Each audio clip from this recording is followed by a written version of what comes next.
Hello, எல்லோருக்கும் வணக்கம். இந்த ஸ்பெஷல் ரெசிபி வந்து கேரட் எடுத்து கொழுக்கட்டாய் மோதகம்னு சொல்லுவாங்க. இது நீளமாவும் பண்ணியிருக்கேன், இப்படி 2 ஷேப்லேயே பண்ணியிருக்கேன். இது எப்படி பண்ணாருதுங்கிறது வாங்க பார்க்கலாம்.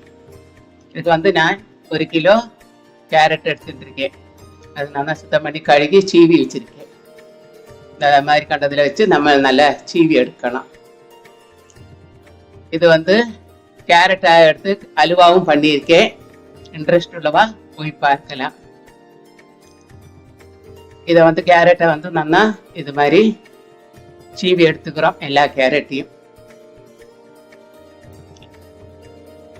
இதை நம்ம பூர்ண கொழுக்கட்டைக்கு எப்படி பண்ண போறோம் அதே மாதிரி பண்ணாரு. இந்த கேரட் பிடிக்காதோ இந்த மாதிரி கொழுக்கட்டையாவும் பண்ணி கொடுக்கலாம். இந்த மாதிரி எல்லா கேரட்டையும் நல்லா சீவி எடுத்துட்டேன். இனிமே நம்ம அடுப்பை பற்ற வச்சு அடுப்பில் வச்சு இதை வேக வைக்கணும். அடுப்பை பற்ற சட்டி வச்சாச்சு. இந்த சீவின கேரட் எல்லாம் அதில் போடுறேன். இந்த கேரட்ல தண்ணி இருக்குங்கிறதுனால நமக்கு ஜாஸ்தி தண்ணி விட வேண்டாம். அடுப்பை மீடியமா வச்சு நம்மளை அதை வேக வச்சு எடுக்கணும். இதுக்கு வந்து நான் 1 டம்ளர் தண்ணி ஊத்துறேன். இந்த 1 டம்ளர் தண்ணிங்கிறது 150 மில்லி போரும்.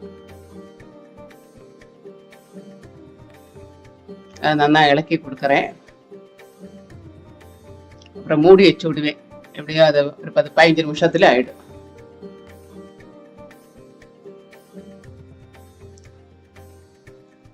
ஒரு தட்டை போட்டு நல்லா அழுத்தி கொடுத்து தட்டி பூச்சி மூடி வைக்கிறேன்.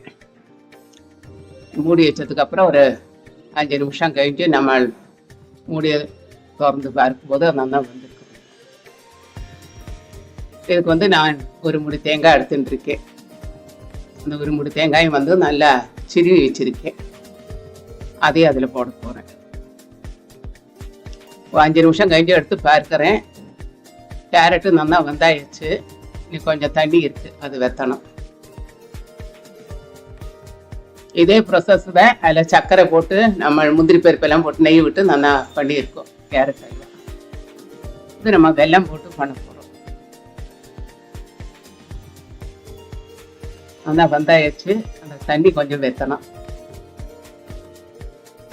கொஞ்சம் தண்ணி வெத்துட்டு இது ஏலக்காய் பொடி பண்ணி வச்சிருக்கேன். ஒரு 5-6 ஏலக்காய் எடுத்து பவுடர் பண்ணி வச்சிருக்கேன்.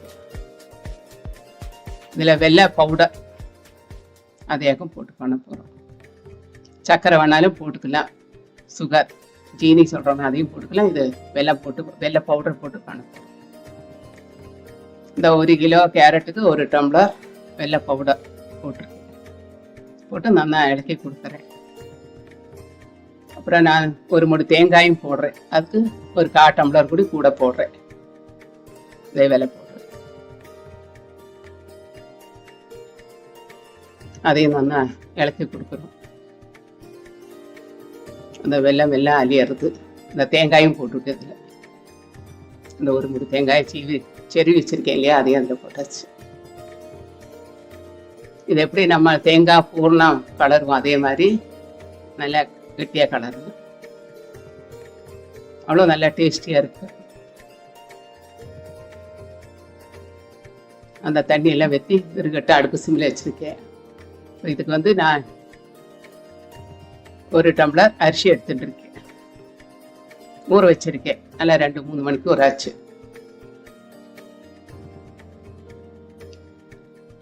அரைச்சி தான் பண்ண போகிறோம். கொஞ்சம் வெத்தியாச்சு. அதில் நெய் விடுறேன். ஒரு 4 ஸ்பூன் நெய் விடுறேன்.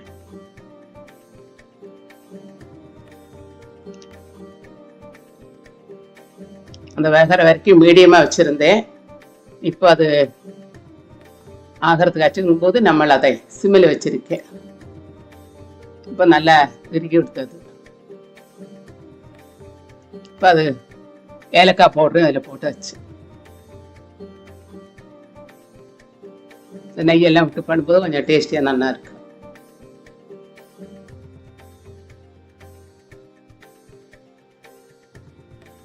அதெல்லாம் நல்லா வெத்தி வச்சேன்.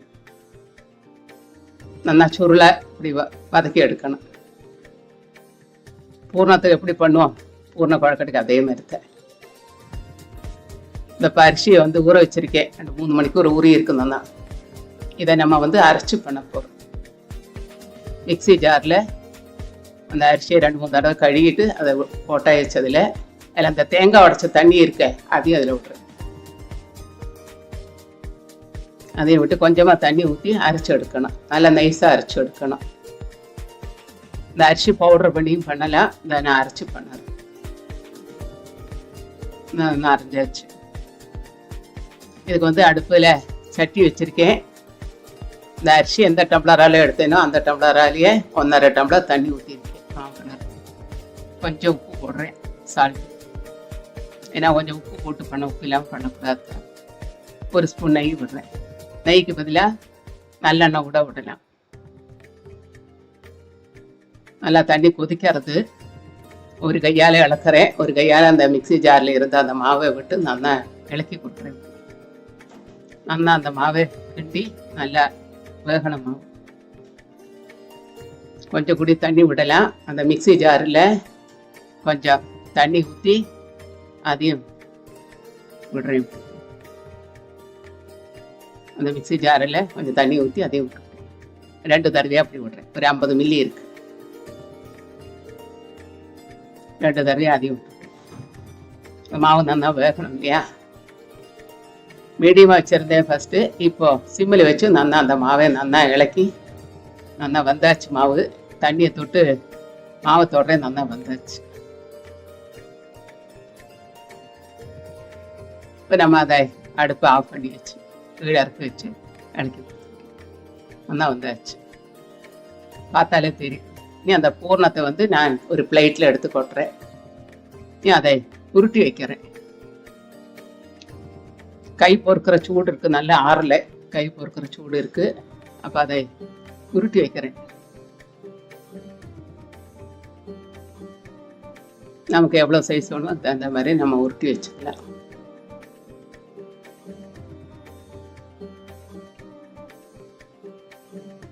இப்போ கொஞ்சமாக மாவு எடுக்கிறேன். ஒரு பிளேட்டில் கொஞ்சம் நல்லெண்ணெய், ஒரு பாத்திரத்தில் ஒரு கப்பில் தண்ணி வச்சுட்டுருக்கேன். தண்ணியை தொட்டு மாவு நல்லா உருட்டி அந்த நல்லெண்ணெயை விரலால் தொட்டு அதை சொப்பு மாதிரி ஆக்குறேன். அதுக்குள்ளே இந்த பூர்ணத்தை வச்சு நல்லா பொதிஞ்சு எடுக்கிறோம். கொஞ்சம் எடுத்து அது கொஞ்சம் மூக்கு மாதிரி வைக்கிறேன். இந்த மோதகத்தோட ரெசிபியை நான் போட்டிருக்கேன். இன்ட்ரெஸ்ட் உள்ளவா பார்க்கலாம். கேரட் அலுவா, இந்த மோதகம், அந்த ரெசிபியை நான் போட்டிருக்கேன். இது மாதிரி தான் வச்சு நம்ம பொதிஞ்சு இந்த மாதிரி உருட்டி எடுக்கணும். மாவு கொஞ்சமாக எடுத்தால் போதும். அந்த மாவு சாப்பிட்றதுக்கு அவ்வளோ டேஸ்ட்டு நல்லா இருக்குது. இது வந்து இட்லியோட குக்கர் தட்டு இட்லி அதுலேயாக்கும் வச்சு எடுக்குது. கொஞ்சம் தானே இருக்கு, அப்போ அதுலேயே வைக்கிறேன். இதே மாதிரி கப்பு சுப்பு மாதிரி பண்ணி அதில் வைக்கணும்.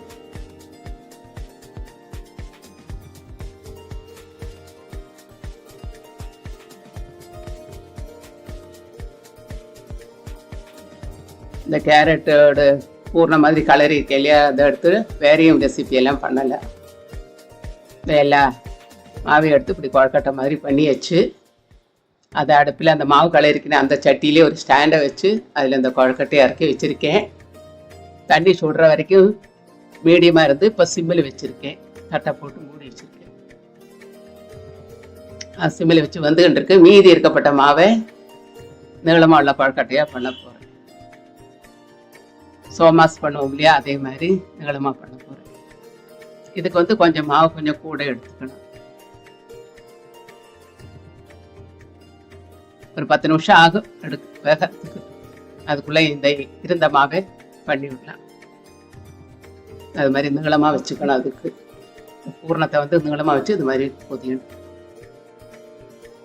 2 சைடையும் வந்து நல்லா ஜாயின் பண்ணி விட்டுக்கணும்.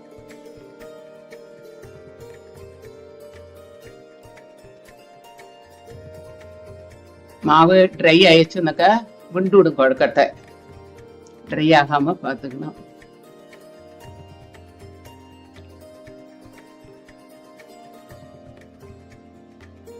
இது மாதிரி மாவை எடுத்துக்கிட்டு தண்ணியை தொட்டு நல்லா கொட்டி எடுத்து கொஞ்சமாக விரலால் அந்த எண்ணெயை தொட்டு இது மாதிரி சுப்பு மாதிரி பண்ணிக்கணும். இது வந்து இந்த சொப்பு கொஞ்சம் பெருசாக பண்ணிக்கணும்.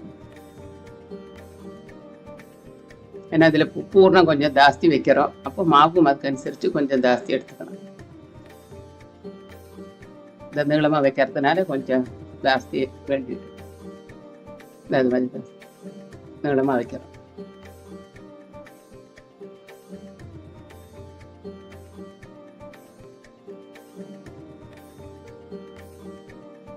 தை வெள்ளிக்கிழமை ஆடி வெள்ளிக்கிழமையெல்லாம் ஆனால் கொழக்கட்டை பண்ணி பிள்ளையாருக்கு பண்ணுவோம் இல்லையா, அது மாதிரி தான் தை வெள்ளிக்கிழமைக்கு பண்ணியிருக்கேன்.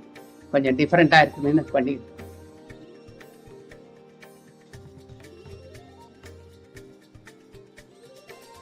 ஏன்னா இப்போ கேரட்டு சீசன் இல்லையா, இந்த சீசனில் வந்து நமக்கு டெல்லி கேரட்டு கிடைக்கும். இப்போ அதை எடுத்து இப்படி ஒரு ரெசிபி பண்ணலாமே போடுறேன். கண்டிப்பாக வீட்டில் எல்லாரும் ட்ரை பண்ணி பாருங்க. ட்ரை பண்ணி பார்த்து எப்படி இருக்குன்னு உங்களோட அபிப்பிராயத்தை சொல்லுங்க. அது மாதிரி தான் வைக்கணும். சப்ஸ்கிரைப் பண்ணின அத்தனை பேருக்கும் தேங்க்யூ. அது மாதிரி பொதிச்சு வைக்கணும்.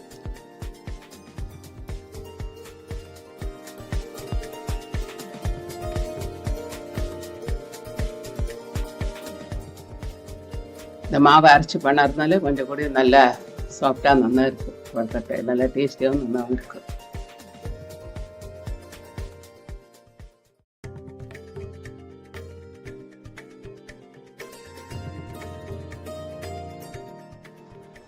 அது எல்லாத்தையும் பண்ணி வச்சுட்டோம். அப்படி இருந்த மாவே எடுத்து இந்த மாதிரி நீளமான கொழுக்கட்டை பண்ணி வச்சாச்சு.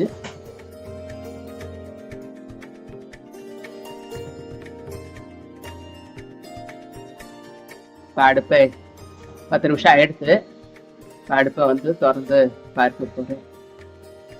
எடுத்து பார்க்குறேன், நல்லா வந்தாச்சு. பளபளன்னு மின்னாருது. தண்ணியை தொட்டு அந்த கொழுக்கட்டையை தொட்டு பார்க்குறேன், நல்லா வந்தாச்சு, ஒட்டுறதில்லை. இந்த இடுக்கியால் எடுத்து வைக்கிறேன். எடுத்து வச்சோன்னா அந்த கொழுக்கட்டையில் இந்த இடுக்கிப்பட்டு நசுங்கிருக்கு. மறுபடியும் கொஞ்சம் தண்ணி ஊற்றி மீதி இருந்த கொழுக்கட்டையை அது மாதிரி வைக்கிறேன்.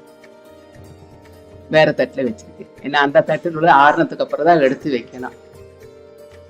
இதுவும் இப்போ ஒரு 10 நிமிஷம் கழிஞ்சோன்னா பார்க்குறேன், வந்தாயிடுச்சு. தொட்டு பார்க்க நல்லா வந்தாச்சு. இப்போ நீங்கள் அதையும் எடுத்து கீழே எடுத்து வைக்கிறேன். அதை எடுத்து வைக்கிறேன். இப்போ மோதகம் கொழுக்கட்டை சுடாத ரெடி ஆகிடுச்சு.